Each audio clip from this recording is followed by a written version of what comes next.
Cooling is not a luxury.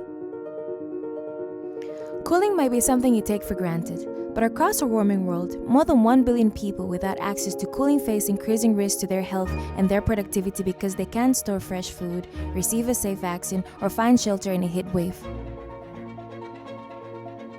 Cooling isn't a luxury, for people are depending on it to realize the Sustainable Development Goals and the Paris Agreement on climate change. That's because without cooling, workplaces are uncomfortable and schools can be too hot to learn in. With cooling, workers are more productive and children can better concentrate in the classroom. When cold chains are intact, food keeps its nutritional value and vaccines arrive safely in rural villages. So who is at risk? The more than 1 billion at risk include the rural poor. They probably don't have good electricity and farmers among them don't have access to reliable cold chains to sell their goods. Their medical clinics may not have cold storage, putting lives at risk from spoiled vaccines. It also includes the urban poor. Children and adults who may have electricity but it's unreliable.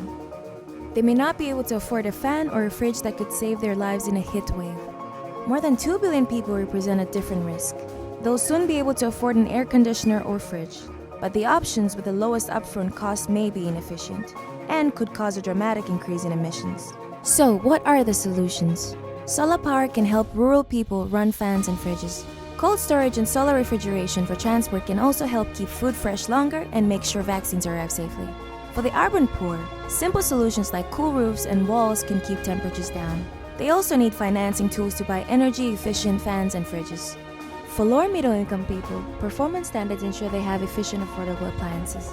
Building codes, vegetation, and ventilation are other good ways to keep them cool. Governments need to understand who is most at risk and must develop national cooling plans that address the needs of these vulnerable people. Cities can also help protect citizens from heat extremes.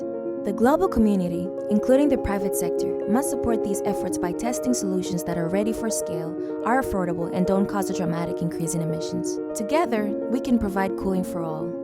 Hundreds of millions of people are depending on it.